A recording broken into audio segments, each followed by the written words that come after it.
not that you don't like the food, you just like beer more, so Germany is...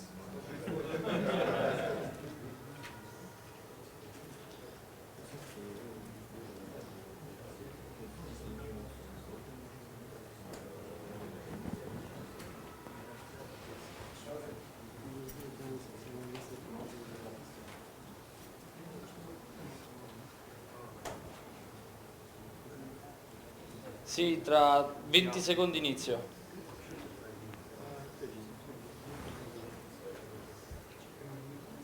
Va bene così?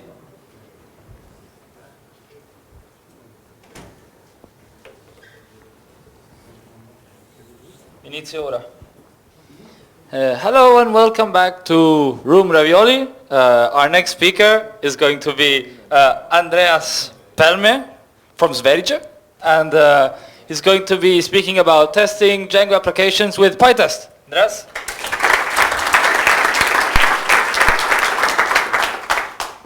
Thanks. So, yeah, my name is Andreas Pelme. I'm the co-founder and developer at Personalkollen. We build a web-based scheduling, time tracking, and salary application that is supposed to be really, really easy to use. And testing is really a crucial part of our development process. So these are the topics for today. I'm gonna start by giving some info about the state of testing in Django currently, and what it looks like, the tools that are provided with Django, and what your options are there. I'm then going to introduce pytest and show how you can get started to using pytest for testing your Django applications. And then I'll try to give some tips and tricks for how to make your Django tests better and easier to test. So how many here are already writing Django tests for Django applications today? Okay, that's good, a lot of people. So anyone use pytest for that already? Okay, good. So testing in Django. I started doing testing in Django a couple of years ago when I developed an early version of our product. And we were rapidly adding new features, and yeah, no tests and stuff broke all the time. You know how it goes. So having heard about testing, I thought that could help me with this. So I jumped into Django's documentation on testing. And I read some articles about testing in Django. And the thing is that Django's documentation is very well written, but in some places it recommends some bad practices when it comes to testing. So there are two ways of writing tests in Django according to the documentation. That's writing unittest style tests or doc tests. And this is what a Django documentation has said for a very long time about doc tests. So when I got into this, I started writing a lot of doc tests. And yeah, because I wanted to be Pythonic, right? So turns out doc test wasn't really intended to do real testing with. I mean, it's more a tool to help you test your documentation examples. And at that time, it was really a lot of articles recommended doing doc tests, and a big part of Django's internal tests were written in doc tests too. So it seemed like the right thing to do. But since a couple of weeks ago, this text is actually removed from the Django documentation. So I'm very happy about that. So in the 1.6 documentation, this will not be there.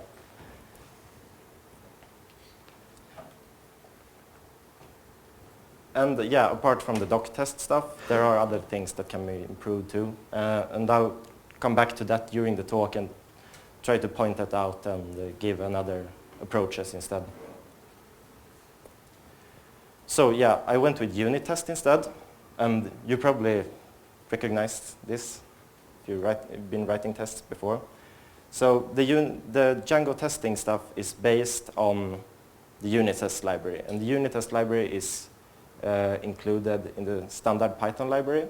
So it makes a lot of sense for Django's testing tools to be based on this. I don't personally think that the unit test style tests are very Pythonic. I mean, that's a matter of taste, but that's how I see it. And there are some boilerplate that you have to do for just adding new tests with the unit test style. And that's something I feel that it gets in the way sometimes. So is anyone here, are you using the built-in Django test runner for running your tests? Yeah, so a common thing I find hard to do with that is to specify certain tests. It's a bit special syntax. You have to specify app names and test case names.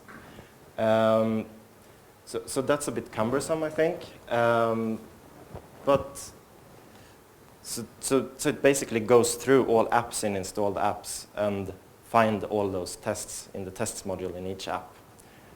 Yeah, so this leads to a number of problems. And this is also something that's actually been fixed in the Django master version. So it will be part of Django 1.6. Then the test runner will be based on the unit test 2 discovery mechanism instead.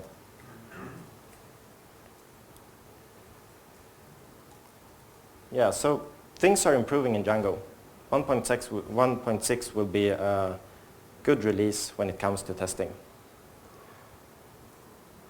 But yeah, there are still issues, and people that are new to testing and new to Django will probably hit those issues.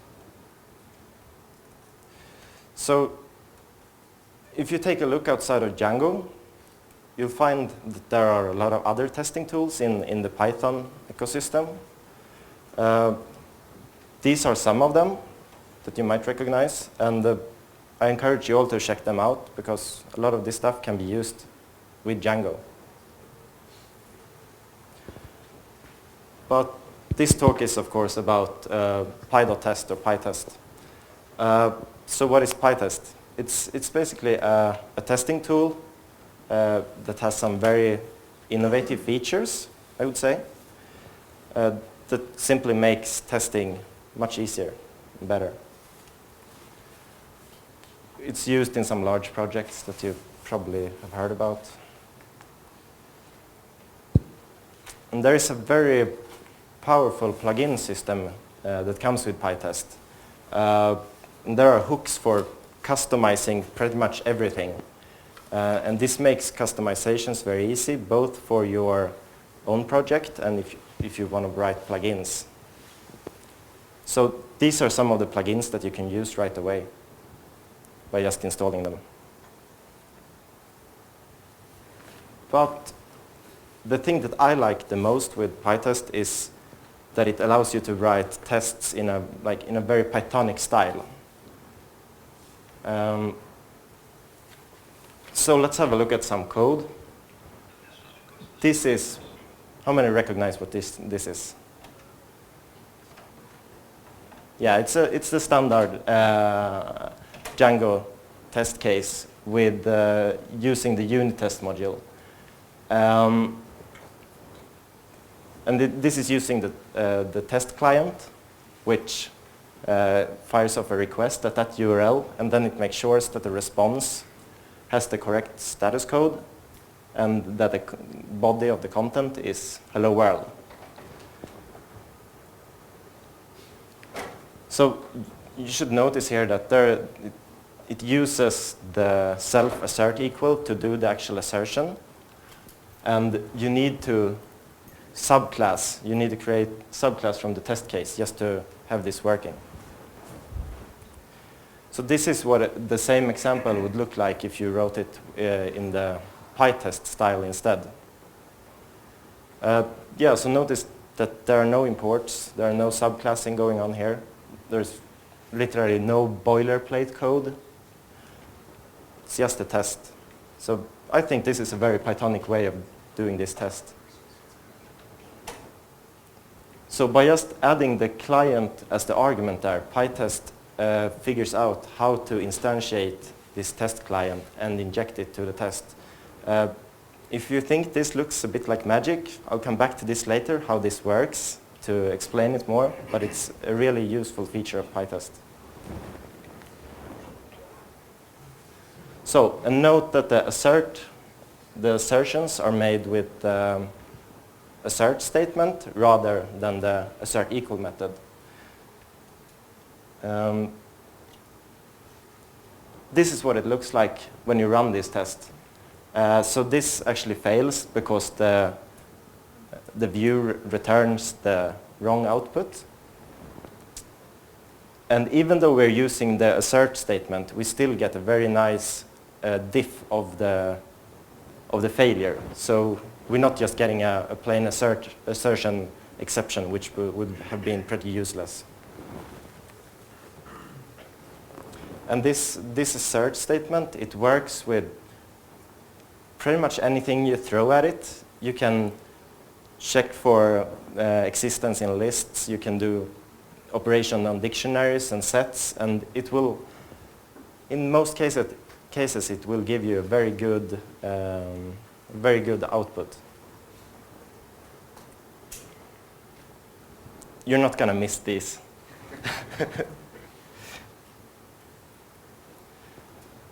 So the pytest-django package is the package that allows the Django tests to be run with PyTest.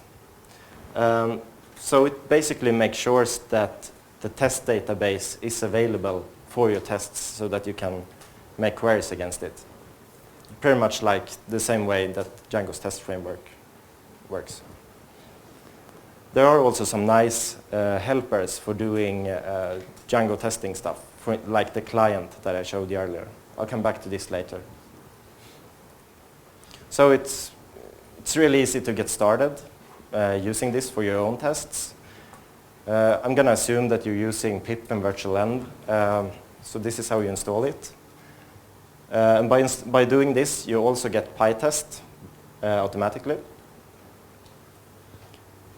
So in order to have your tests picked up by PyTest, your code must be available on the Python path. And so this might not be the case if you're only using manage.py previously. But this is an easy way to do this. Make sure that your project has a setup.py file, and then you can use pip like this to have the paths all set up correctly. So PyTest also needs to know where your Django settings are located. A good idea is to put this line into your virtual env post-activate script. So you will automatically have it set whenever you enable your virtual env.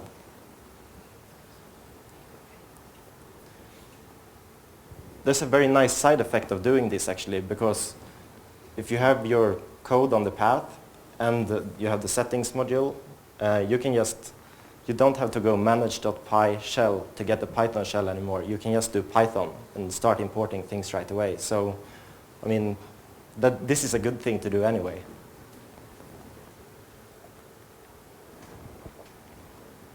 You might want to have specific settings that are used when you run the tests, but not when you develop.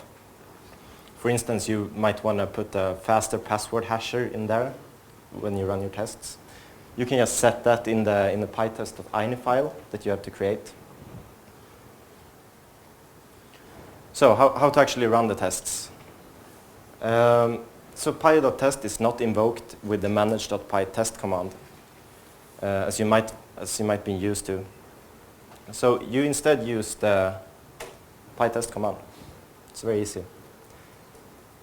PyTest takes a bunch of different options that lets you specify which tests are run, and you can exclude or include certain parts of your test suite. Very easy. This is what it looks like running tests in a specific file. It also works on directories. It will scan everything recursively, find your tests. You can match tests by their name, so this will match all the tests that contain, whose names contains the test foo string.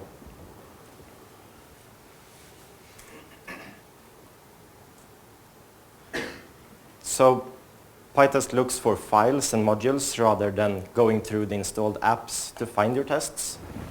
So this means that your tests must no longer live inside of your Django apps. And this opens up a lot of possibilities for how you can structure your tests actually. So by default, PyTest picks up tests in files that are named like this. But this can of course be configured to anything you like. You just change the Python file settings in pytest-django. So you can also configure which directories, which kind of classes, which kind of functions are considered to be test. Everything is configurable there.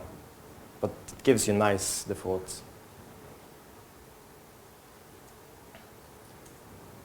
So you can put your tests like this under the applications. This is kind of close to how it's usually done in Django. That's one way to do it. But then you can also move all your tests into its own root directory. I find this very nice because you have the tests in one place. And you can take that even further. I like to split up my unit tests into its own directory and then have like higher level integration of functional tests in another directory. It makes it very, very clear where to find the tests. So I'm just using the same name in the unit test directory as the real code file. So I directly know where to find the tests for each class and for each file, each function. And if you already have a Django test suite, the existing test cases, they will just work. They will be picked up and run just as before. So you can just use that. You can switch to PyTest for collecting your tests, and you can write Django tests as you've always been doing. That's fine. Or you can start switching over to PyTest features step by step, but still have your own test suite run. So in my project, we still have a lot of unit tests, but we're trying to get away from them. But they're still there, and it all works together.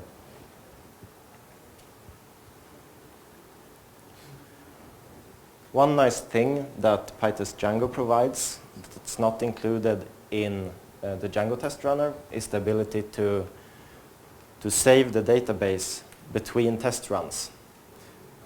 So what usually happens when you run a Django test suite, it creates all the tables, runs the tests, and then it drops the test database.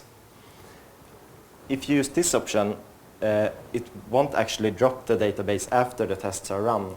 It will keep it in the database. So the next time that you run your test suite again, the database and all the tables are already there. So you won't have to recreate them again. This saves a lot of time, a lot of startup time for your tests. So in my project we have about 100 tables or so, and it takes about 10 seconds on my computer to just create all the tables. So that's time that's really useful to save there. Otherwise it really gets you out of the flow and writing tests. You can add this to pytest.ini and have it always enabled. Then you just pass create_db to PyTest to force it to recreate the entire database. So when you change your schemas, just pass create_db to force it to recreate it.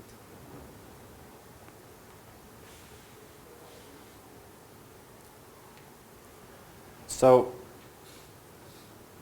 one of the most important things when you're writing, when you're trying to test your code, is to actually write the code in such a way that it becomes easy to test it, or that it makes it possible to test it at all. And I think that Django's documentation focuses a bit too much on integration level tests. There are very little advice on how you actually can unit test your code. And by unit testing I mean running your code in isolation without access to database, to the network, or to the file system. So if we're serious about testing our stuff, unit tests have a very important role to play in the test suite.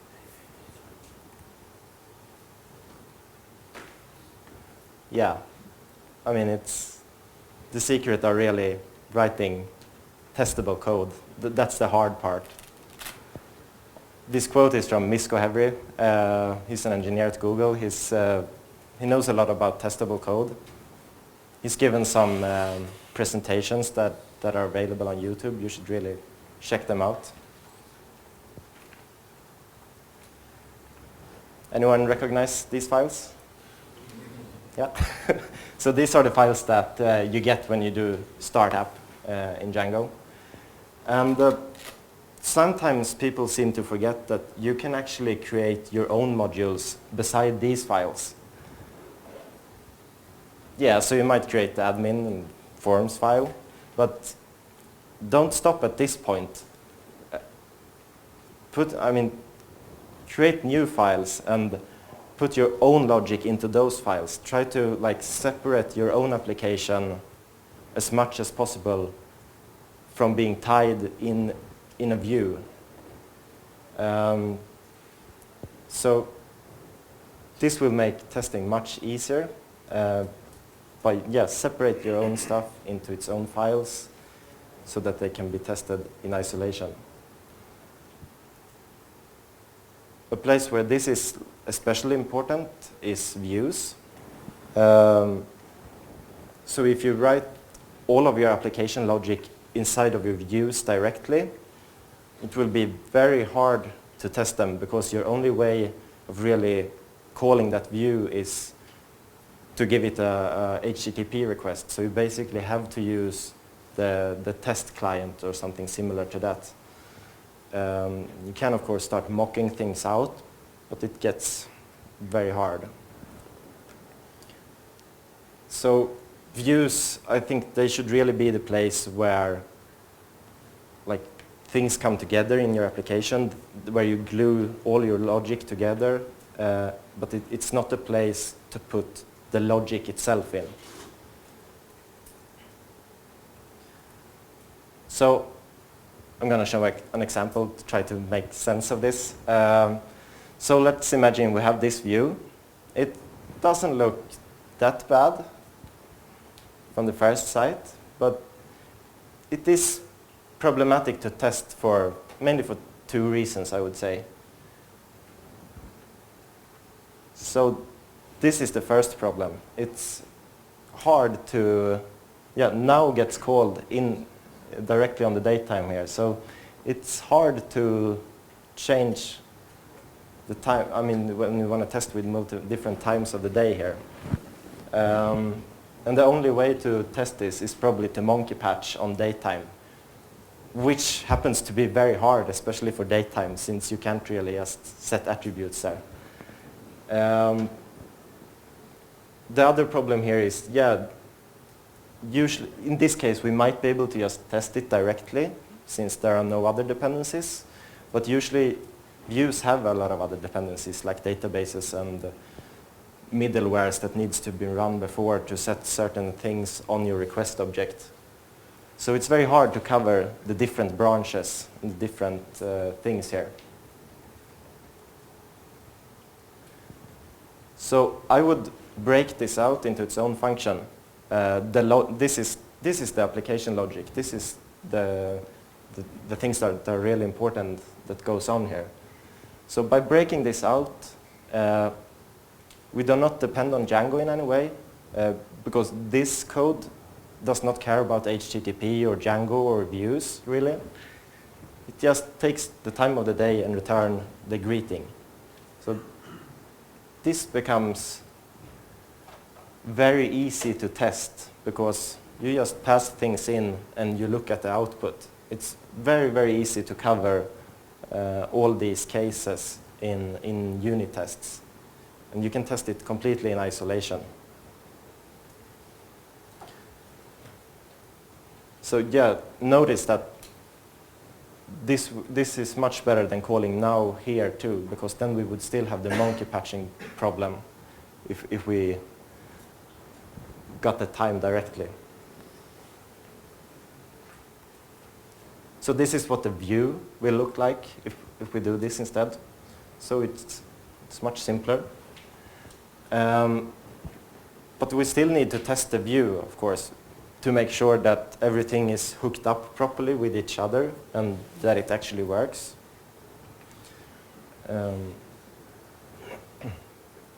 So we need some kind of integration test to make sure that this works. So usually you return HTML from your views, and Django advocates using the test client mostly for checking that. I think that's, I mean, you can check parts of the HTML, but you still will not know if it actually works. There might be a JavaScript error or something that, so you still might have a completely broken site, but it looks good from the Django, from the test client's point of view. So I think this view should really be tested with something like Selenium or web test or something that is more higher level. So there's no HTML here, but usually that's like the only way of actually knowing that your stuff works.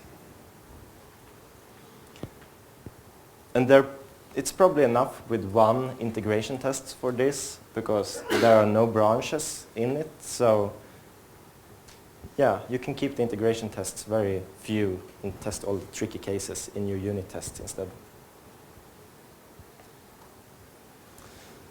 So factoring things out from your views, it's a very good start, but as soon as you invoke the database from your tests, things are getting really slow. You've probably seen this one. The problem for us is we don't really compile much things, so it doesn't really apply to us. But there's a fix for this. We just run our tests instead, and if they're slow, we get to do sword fights. So Django's ORM is, I mean, it's really easy to work with it. You can do like pretty cool queries, very easy. But it's easy to forget that you're actually running SQL code against your database when you're doing that, because it's so abstracted away from you. But the thing is, I think that the query code should go into its own methods, and it should do as little else as possible than like pure querying the database, because then those methods that actually does the querying, they can be tested against the database, and you can have few tests that actually needs to use the database. And then you have the application logic by itself there too. So by splitting it up, it makes it much easier to test things in isolation. So pytest-django helps you a bit with this. It helps you to do the right thing, because usually in Django tests, you always have the database available. Even if you use the simple test case, it will not really warn you about accidental database usage that you might not be aware of. I'll come back to how that works later. Can anyone see what that is? That is my terminal window, and it's filled with pile of poo, the Unicode pile of poo character. So this is when I run my tests. You might not be able to see it, but I have a --poo option. So this, instead of dots, I get piles of poo for some tests, and that means that are my old tests that they violate pretty much everything I just told you about, so they are super slow. So this is a nice way to point them out, I think. They actually represent 10% of the number of tests in my project, but they take about 75% of the time to run all the tests. So I'm trying to get rid of these, but it's a slow process. So most of these could actually, by being factored out, and they could be rewritten as very fast unit tests. They would require a couple of integration tests, but it would be very could be a good speed up here. And I also want to mention that this poo option, this shows how easy it is to customize py.test. It actually took me 6 lines of code to implement that option and make this possible. So I think that's pretty cool too. So pytest-django takes a different approach from the standard Django test cases when it comes to the database usage. So in standard Django tests, the test database is always available. But with pytest-django, you have to be explicit when you need access to the database. And if you haven't requested database access in a test, it will fail and it will point out where your query happens. So this forces you to think about which of your code actually interacts with your database and which code which does not. This is what it looks like. You put this, you mark your test with this marker that's called DjangoDB. So this will tell pytest-django to wrap this test in a transaction and everything works as normal. Any changes will be rolled back at the end of the test. If you don't put that there, just doing a standard test like this, this will fail and it will look like this. It will point out where your failure in the code is, where the query happens, so that you know what's going on. If you write lots of functions in the same module that actually needs the database, you can mark the entire test module for database use. So you don't have to put that decorator on each test function. This is something I find very useful. PyTest actually allows you to exclude certain tests based on these markers. So this runs all the tests that does not need database access. So this will basically run all your unit tests. I use this all the time when I develop to avoid that. So just run the fast tests. There are a lot of other things you can do with this too, of course. It's very powerful. So another thing I want to talk about is how to create test data for your tests. And there are a couple of different ways of doing this. The most obvious one is to just instantiate the objects and save them to the database by hand. This has a number of problems, because as soon as you add a new field that is required, all your old tests will break, and you have to create all relations and everything by hand to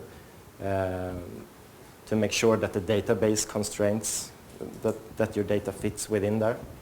So that's really just not possible to do.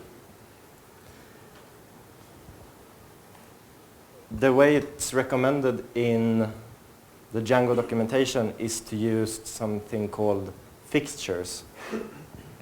So fixtures is basically JSON or XML files, which is a serialized form of your data.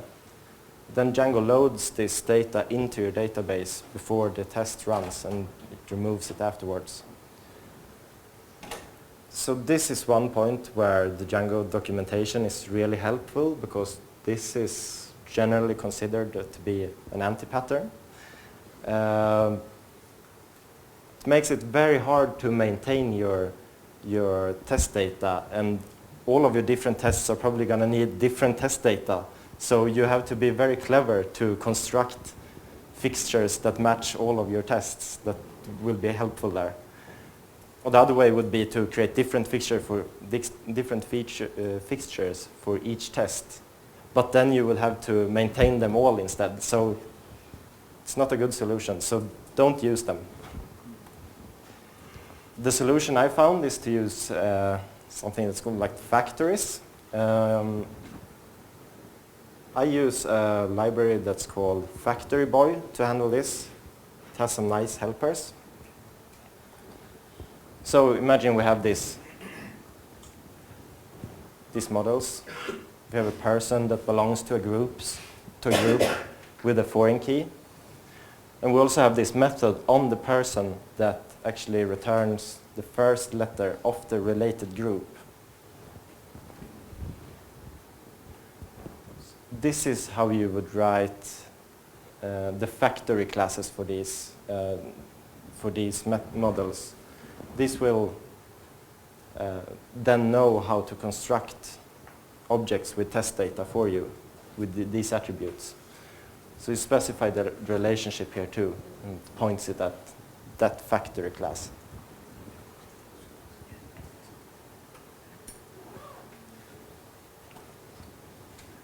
This is what it looks like when you use it. So you call the build method on the person factory, and you can specify the name of the group that you want to use in the test. And the thing to notice here is the double underscore notation that's between group and the name. You probably recognize that from the Django ORM. So it works the same way. You can override attributes on related objects too. And any keyword arguments you pass into build will override the defaults. So this makes it very, very clear what this test is doing without having to go through all these hoops of getting your test data there.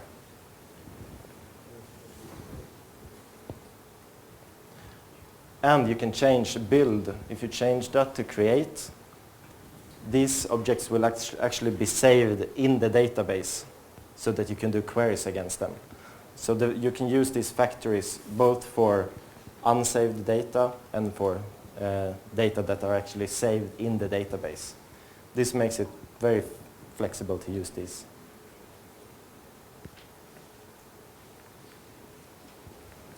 So I will tell you a bit about something that is called fixtures within pytest. So don't be confused now, because there are fixtures in Django and fixtures in pytest, and these are different things. These are completely different things. So I'm going to show the fixtures in pytest now. So they are another approach to setting up and tearing down state for your tests, basically. But they are more explicit and more flexible to use. I've seen setup and teardown methods grow really huge. You usually have a base class for all your tests, and it grows over time and it becomes a mess usually. At least that's how it turns out for me. So this is what it looks like when you use a fixture. This fixture, I already showed it to you earlier. This is included with pytest-django. So you get it by just having pytest-django installed. So you will just get an instance of the test client passed in whenever you add the client argument to any of your test functions.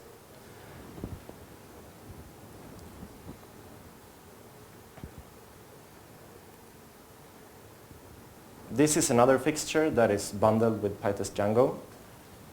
So fixtures can also handle teardown. And this is what this fixture does, because this is a special kind of settings object which records all the changes you do to it. And then after the test, it will restore the modifications you made to the settings. So this is useful if you want to run some code with other settings. And it shows how powerful the fixtures are, that you can automatically do things after the test.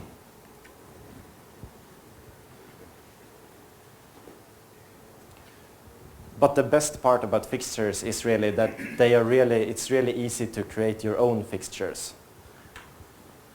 So you basically create a function that will be called to instantiate the object that you want to inject into the test function. Then you decorate that method with the pytest fixture decorator. So this will allow us to add a person as an argument for any test in our test suite, and we will have an instance of the person passed in for us. You can put these globally for your project, so you can have access to them in all of your tests. This also works for saved objects, objects that you want to have saved in your database.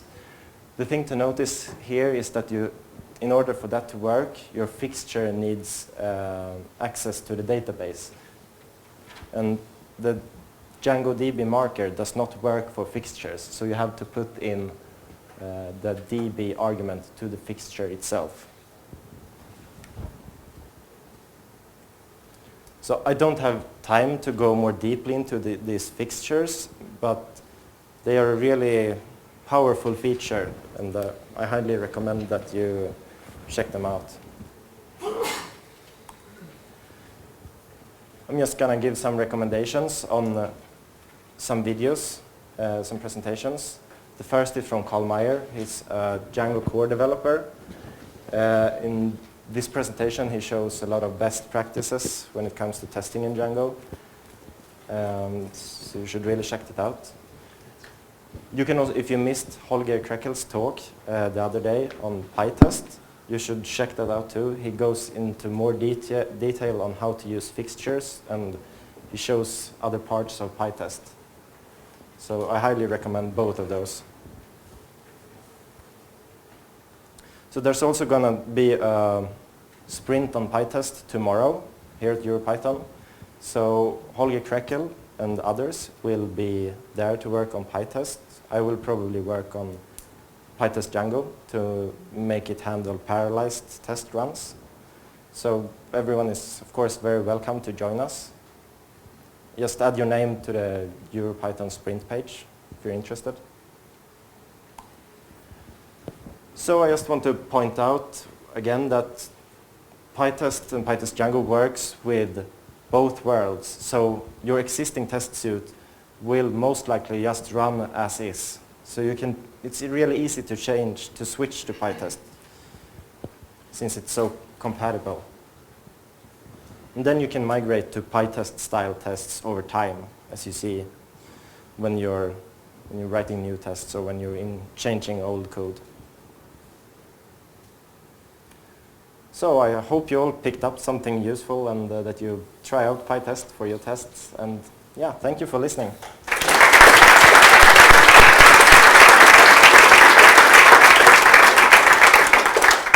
That was really good. Are there any questions?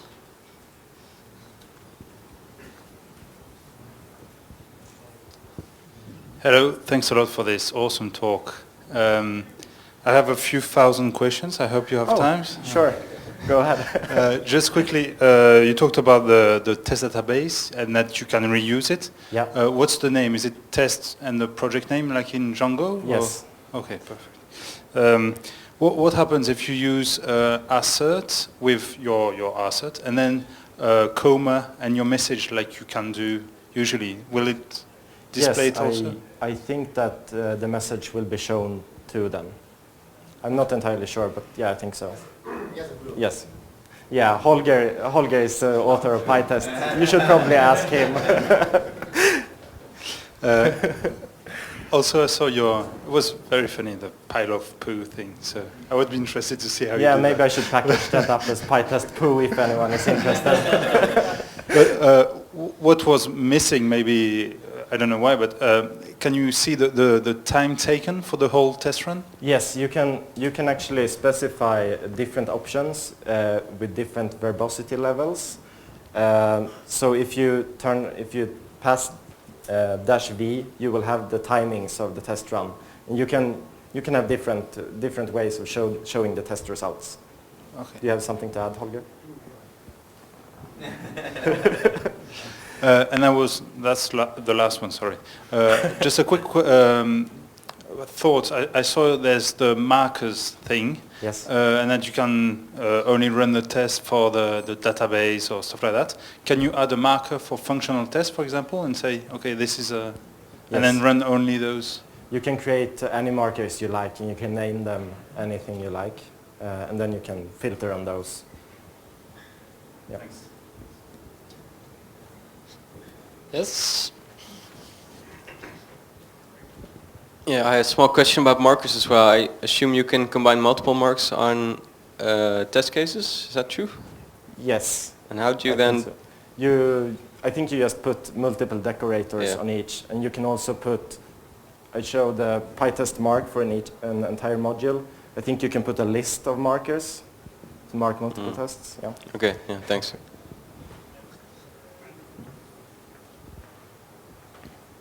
Is there some sort of standard mock for Django models? And if not, would it be a good idea?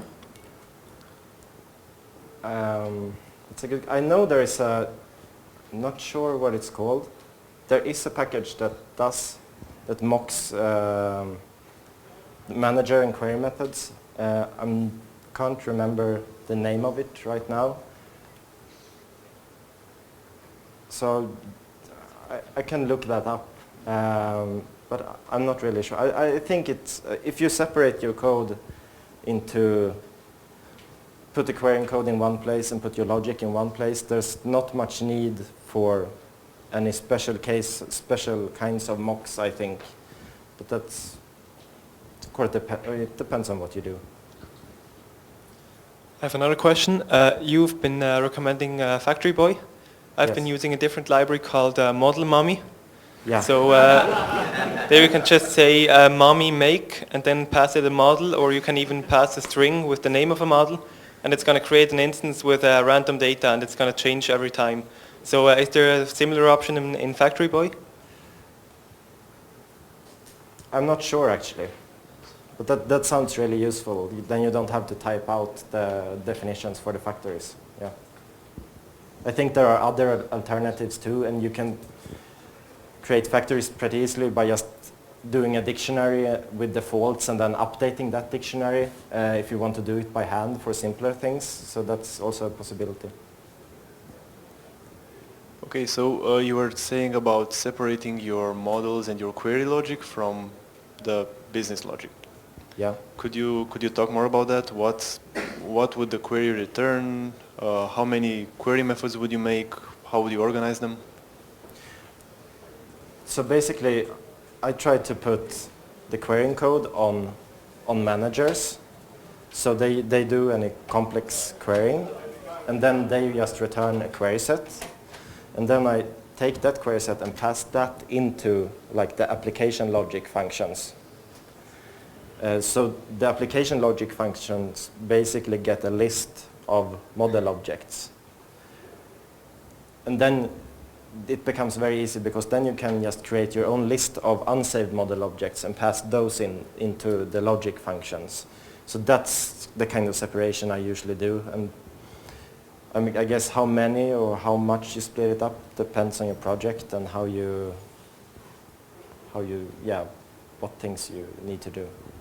And do you ever need to access related objects from the business logic? And can you also do a similar thing?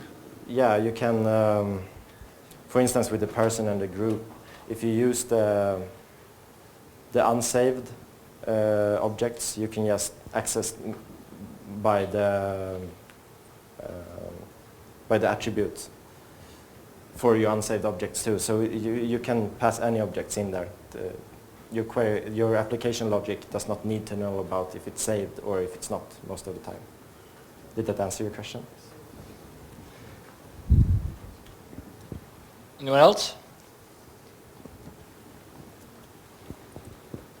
With the option of not destroying the database, does the data persist across test runs? No, because after each test case are run within a transaction. So after each test, all data are rolled back that you might have happened to create. So there will be no data left in the database. Anyone else? All right. Thank you very much.